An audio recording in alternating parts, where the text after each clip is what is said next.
साथीहरू सेवा नमस्ते मेरो भ्लगमा स्वागत छ। म चाहिँ खानासाना खाएर जाँदैछु बारी केरा लिनु, केरा घाँस मम्मीसँग। मम्मी अगाडि म पछाडि चाहिँ बारी पुग्न आँट्यौँ। घरदेखि अलि मुनि जाँदैछौँ। झाडी भएछ बाटो, बाटै खेद्न छोडिसकेछन् मान्छेहरूले। जङ्गलै भइसक्यो, रोडले गर्दाखेरि बिचतिरको बाटोहरू जङ्गल बारी पुग्न लागे हैन। अलि तल खोला छेउमा पर्छ कि खोला चाहिँ अलिक खोलाइमा पर्छ। यहाँ संसारीको थान छ, यहाँ पूजा हुन्छ। संसारी बेलानको बेला जानु हुँदैन अरे भन्दै हुन्छ मम्मी, त्यही भएर म गइनँ त्यहाँ। पूजा गर्दाखेरि मात्रै जानु मिल्छ अरे। त्यहाँ चाहिँ पुगिसके। सबै केराहरू ढलेछ बोटै हावा पानीले। अहिले बर्खामा के पुग्यौँ मम्मीसँग चाहिँ। हाम्रो होइन अलि तल जानु छ, हाम्रो चाहिँ अलि तल जानुपर्ने छ होइन। बाटो त्यस्तो भइसक्यो मान्छे नहिँडेर न। आवत जावत कम हुन्छ अहिले। पहिले यस्तो घाँस दाउरा पनि हुँदैन, गरिँदैन। त्यही भएर यहाँ चाहिँ पानी आइरहेको छ। डेली हुँदैन वर्ष पानी निस्किरहेको छ। पानी सबै ढलेछ नि केरा त, देवाहरूको। साथीहरू के गरिन्छ साथीहरू, म चाहिँ आइपुगेँ। यो केरा लानुपर्ने छ, सबै ढलेछ। के भएको हाम्रो बारीहरू चाहिँ धान हुन्थ्यो क्या। यो बारीमा सबै धानहरू हुन्थ्यो, मकै हुन्थ्यो।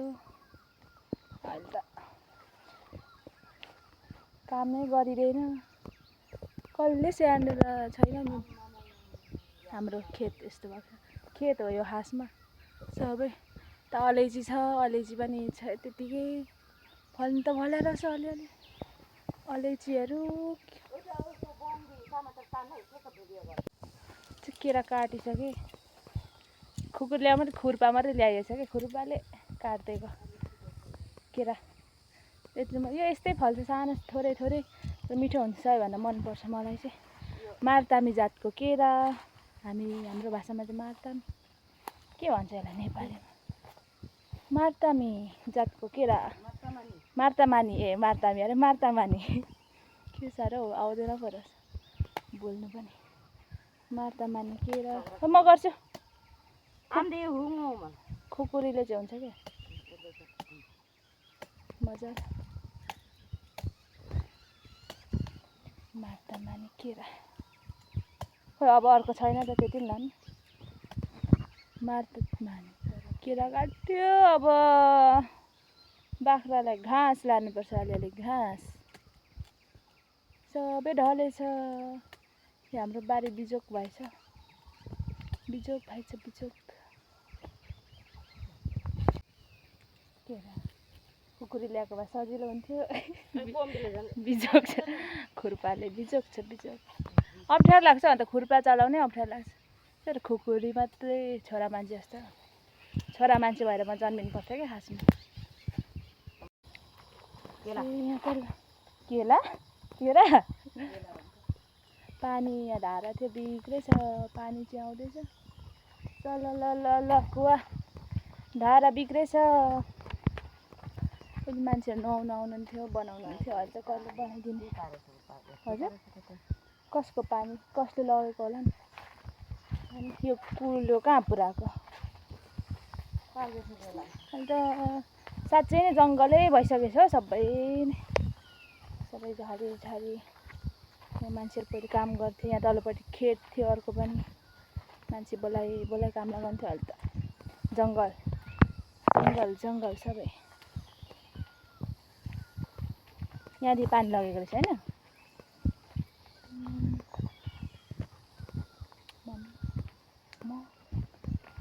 बाटो यस्तो छ हाम्रो खेतहरू। सबै झाडी भएछ।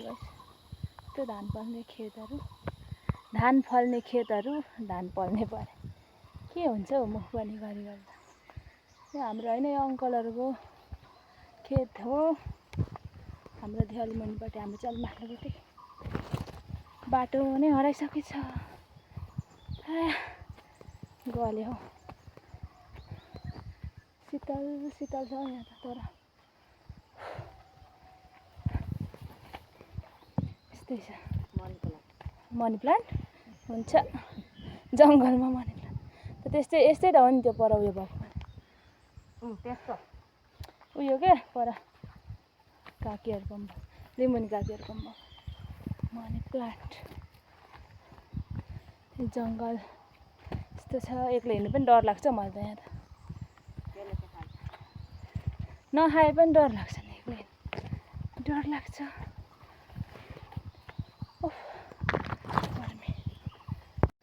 हामी चाहिँ फर्किँदैछौँ केराको पात नै लानु पऱ्यो कि नास हुन्छ नि त बाख्राले खाइहाल्छ क्या अरे त्यही लिएर जाने होइन अब थोरै यहाँको अलिअलि काट्नुहुन्छ होला मम्मी जिन्दाबाद छोरी सानै छ नि त त्यही भएर कामेको होइन छोरी सानो छ नि त त्यही भएर मम्मीले सबै गर्नुहुन्छ त्यो पानी आउँछ क्या हाम्रो चाहिँ पानी आइरहेको छ यहाँ हाम्रो बारीको नाम सिमसारा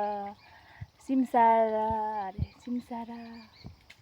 सिमसार हो खासमा जस्तो लाग्छ त्यो हामी बोल्दा त्यस्तो भएको सिमसारा अनि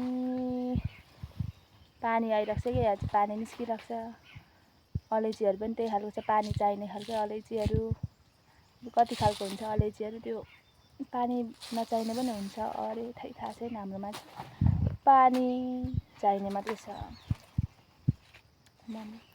आमै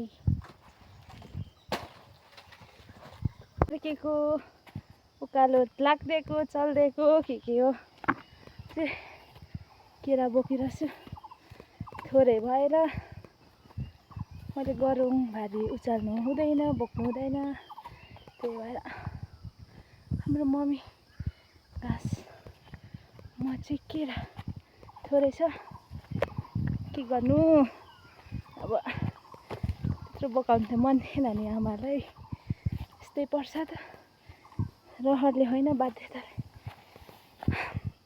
साथीहरू घर पुगेपछि भेट्यौँ है साह्रो गर्मी भयो उकालो घरमा आइसकेको गर्मीले लिचीको फेदमा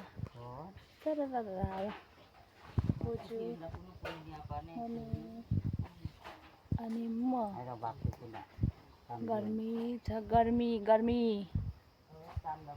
साथीहरू म चाहिँ कहाँ पुगेर पनि कहाँ घर आइसक्यो कहाँ होइन यहाँ बुहारीले मेरो भदै ल्याइदिएको छ हामी बस्दैछौँ दुईजना बुहारी के गर्दैछ नदेखाउनु भन्छ बुहारीको हालत यस्तो रहेछ अनि नानीहरू भइसक्यो अनि मेरो दाजु यता म चाहिँ मेरो भदैसँग यहाँ अब यता लड्छु बुहारीको हालत देखिहाल्नु भयो यस्तै छ हाम्रोमा बुहारीहरू देख्नुभयो यस्तै छ है साथीहरू गर्मी छ घाम नलागे पनि हावा चल्दा अलिक शीतल हुन्छ यस्तै हो हाम्रो गाउँघरमा के गर्नु रमाइलै छ जे छ ठिक छ